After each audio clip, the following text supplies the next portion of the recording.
Hello students, welcome to Jayant IIT and Medical Academy online classes.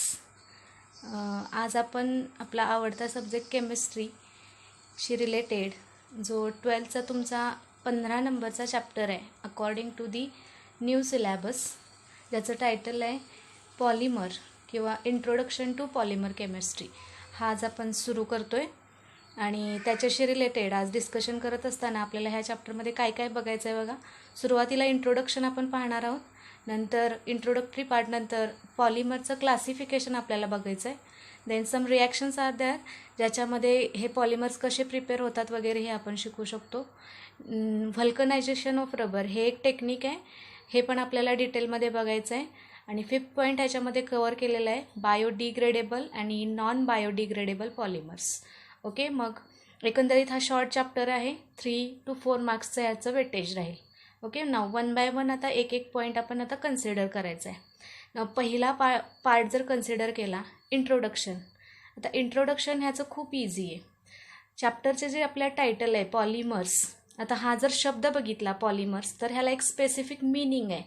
तर ह्याचा अर्थ काय होतो बघा. पॉलिमर हा एक ग्रीक शब्द आहे, ह्याच्यामध्ये 2 वर्ड्स आहेत. आता इंट्रोडक्शनमध्ये जर आपण बघितलं पॉलिमर्स म्हणजे काय असतात, they are a macromolecules. Okay, macro आणि मायक्रो ह्याच्याबद्दल तुम्ही फॅमिलियर आहात, आपण बघितलेलं आहे डिटेलमध्ये. हे मॅक्रो ह्याचा अर्थ आहे बिग किंवा जायंट.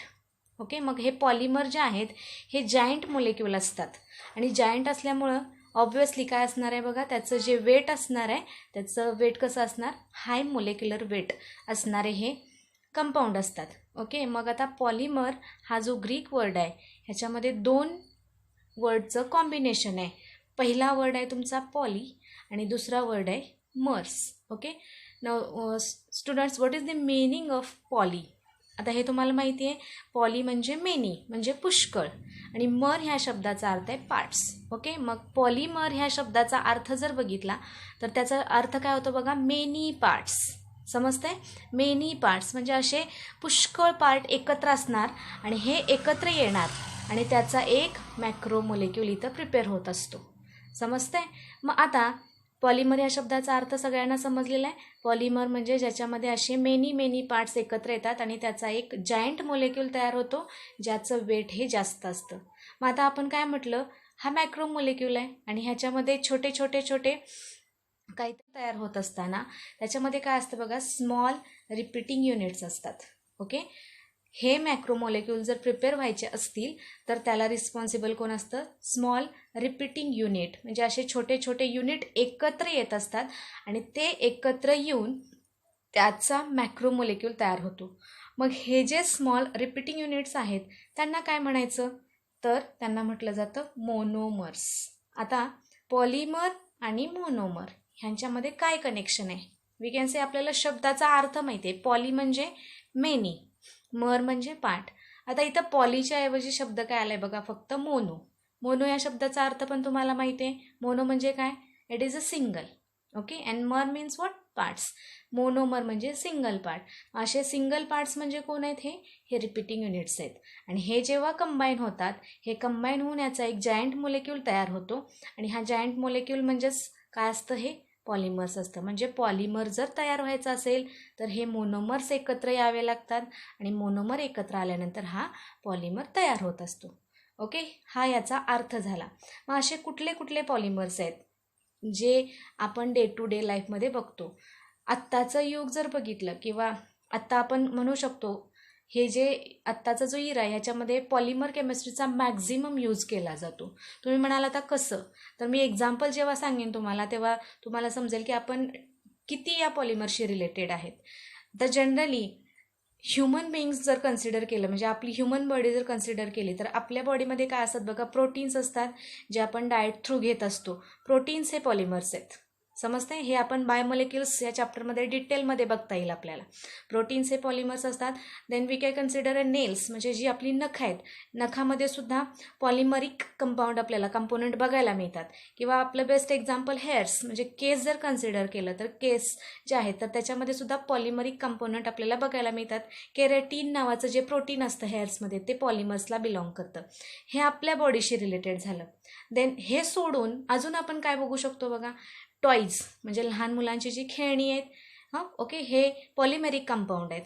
देन प्लास्टिक, वेल नोन एक्झाम्पल आहे प्लास्टिक, प्लास्टिकसुद्धा पॉलिमरला बिलॉंग करतं. देन PVC पाईप, ओके, हे सगळ्यांना माहीत असेल कारण बऱ्यापैकी आपण शेतकरी फॅमिलीतनं बिलॉंग करतो, त्यामुळे पॉलिव्हिनिल क्लोराईड, ओके, हा पॉलिमर आहे. अजून बेस्ट एक्झाम्पल आपण रोज यूज करतो प्लास्टिकच्या बॅग्स, पॉलिथिन बॅग्स, ओके, हे पॉलिमरला बिलॉंग करतं. Then we can say another example raincoats, okay, carpets, हे सगळे जे एक्झाम्पल आहेत हे रिलेटेड कुणाला आहेत बघा. हे डेफिनेशन इज सिम्पल, किंवा असाइनमेंटमध्ये तुम्हाला असे क्वेश्चन दिले जातील की पॉलिमरची डेफिनेशन सांगा, what do mean by monomer. This is regarding to the 1 mark question. Okay, clear. Now we move further.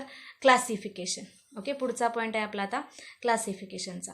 आता क्लासिफिकेशन जर आपण कन्सिडर केलं तर क्लासिफिकेशन हे पॉलिमरचं एक 4 ते 5 टाईपमध्ये ह्याला क्लासिफाय केलं जातं. अतिशय सोपं असं ह्या पॉलिमरचं क्लासिफिकेशन आहे.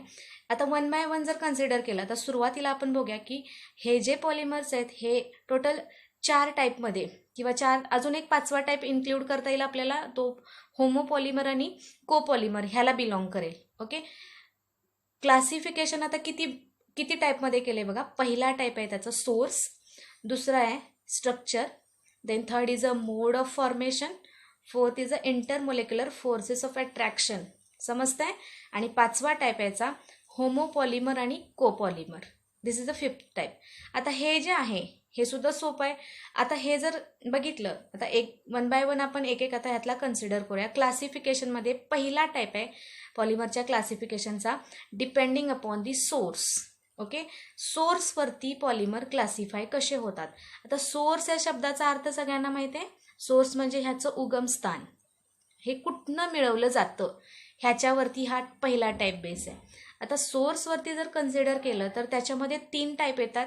ओके, पहिला टाईप आहे नॅचरल पॉलिमर्स, सोर्सवरती डिपेंड असणारा पहिला टाईप आहे नॅचरल पॉलिमर्स. शब्दामध्येच त्याचा अर्थ आहे बघा. नॅचरल पॉलिमर्स म्हणजे काय, जे आपल्याला नेचरमधनं मिळतात. आता ऑब्व्हियस आहे नेचरमधनं मिळतात म्हणजे ते काही फाईन फॉर्ममध्ये नसणार आहेत, समजते. मग ते कसे असणार आहेत बघा, they are in the form of raw म्हणजे कसे कच्च्या स्वरूपाचे असतात हे, समजलं. सोर्सवरती हा पहिला टाईप आहे नॅचरल पॉलिमर, म्हणजे जे डायरेक्टली नेचरमधनं मिळतात, जे रॉ फॉर्ममध्ये असतात त्यांना नॅचरल पॉलिमर म्हटलं जातं. मग आता नेचरमध्ये असे ह्याचे सोर्स काय आहेत तर आपल्याला माहिती आहे प्लांट्स आणि ॲनिमल्स, म्हणजे वनस्पती आणि प्राणी ह्यांच्यापासून हे पॉलिमर्स मिळतात. खूप सारे एक्झाम्पल सांगता येतील. आता प्लांट जर कन्सिडर केलं तर प्लांटमध्ये आपण एक्झाम्पल बघूया. असं कुठलं प्लांट आहे ज्याचा यूज पॉलिमर मिळवण्यासाठी केला जातो, तर त्याच्यामध्ये जर बघितलं आपण प्लांटमध्ये तर प्लांट्समध्ये आपण सांगू शकतो कॉटन म्हणजे कापूस सगळ्यांना माहीत आहे, नंतर ज्यूट, हे 2 एक्झाम्पल आपल्याला बऱ्यापैकी सगळ्यांना माहीत आहेत. कॉटन आणि ज्यूट ह्या झाडांपासून किंवा ह्याच्यापासून पॉलिमर मिळवले जातात.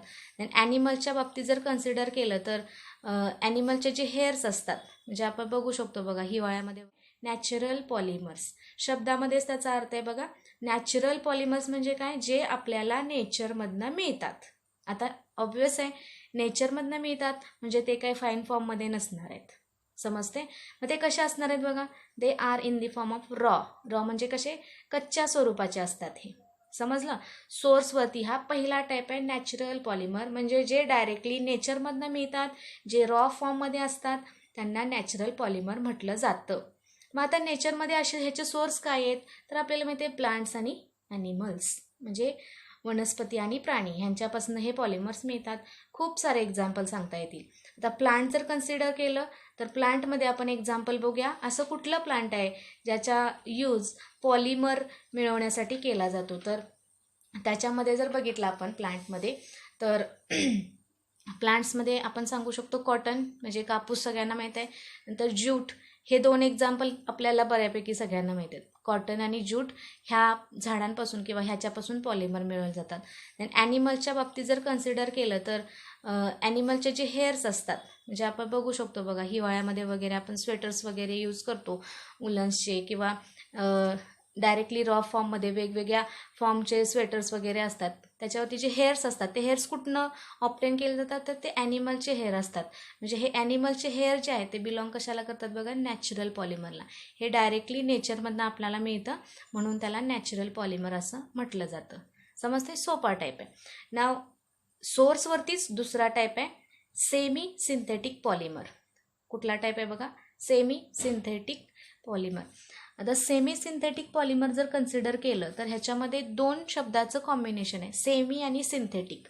द सिंथेटिक म्हणजे आपल्याला माहिती आहे टोटली हे आर्टिफिशियल असणार आहे, पण ह्याला सेमी हा वर्ड जोडला आहे, म्हणजे हे थोडंफार ह्याच्यामध्ये काहीतरी रॉ फॉर्म राहणार आहे. आता सेमी सिंथेटिक पॉलिमर हे कसे तयार केले जातात, तर नॅचरल पॉलिमर्सला घेऊनच सेमी सिंथेटिक पॉलिमर आपण प्रिपेअर करू शकतो.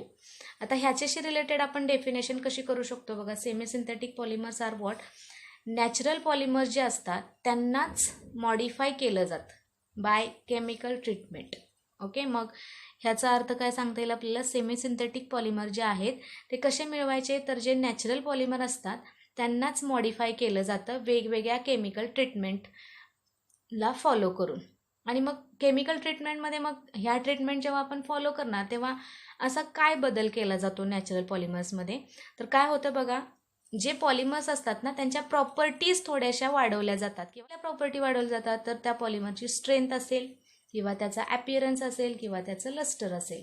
म्हणजे स्ट्रेंथ म्हणजे तो किती बेअर करू शकतो वेट वगैरे, ॲपिअरन्स म्हणजे तो कसा दिसतोय, लस्टर म्हणजे त्याला कशी शाईन आहे किंवा चकाकतो कसा, ह्यासारख्या प्रॉपर्टी मॉडिफाय केल्या जातात वेगवेगळ्या केमिकलच्या वेजनं. आणि ह्याच्यासाठी यूज पुन्हा केलं जातं बघा, तर नॅचरल पॉलिमरला. म्हणजे नॅचरल पॉलिमरलाच थोडंसं मॉडिफाय करून जे पॉलिमर्स मिळतात त्यांना कसले पॉलिमर म्हणायचं, सेमी सिंथेटिक पॉलिमर. हा सोर्सवरती डिपेंड असणारा दुसरा टाईप आहे. Okay, clear. नाव सोर्सवरतीच तिसरा टाईप पडतोय synthetic polymer.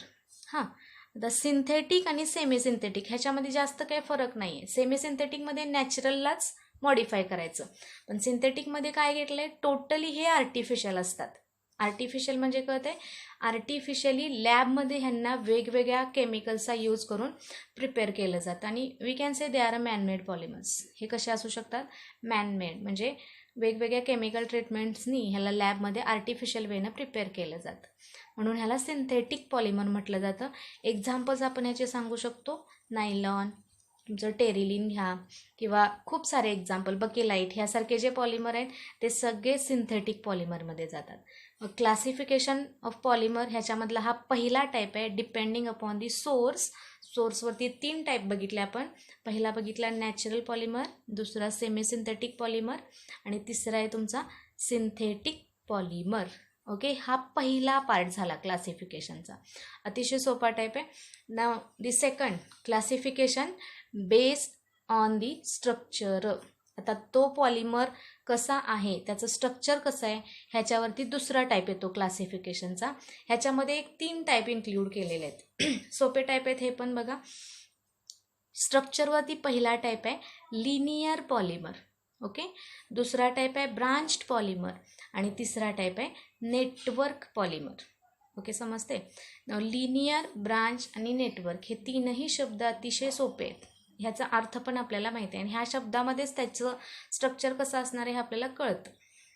Linear polymer, linear म्हणजे कसं, लॉंग चेन किंवा we can say straight line, ज्याच्यामध्ये कुठल्याही टाईपचं ब्रांचिंग येणार नाही. म्हणजे आपल्याला माहिती आहे, आपण वेगवेगळ्या हायड्रोकार्बन्समध्ये तुम्ही बघितलं असेल, कार्बनची स्ट्रेट चेन क्लासिफिकेशन बघितले ना, स्ट्रेट चेन असते, ह्याच्यामध्ये कुठलंही साईड ब्रांचिंग येणार नाही. म्हणजे कशा असतात बघा, हे कार्बनला कार्बन फक्त असे लिंक केलेले असतात, there are no side chains. अशा टाईपचे जे पॉलिमर असतात त्याला लिनियर पॉलिमर, लॉंग चेन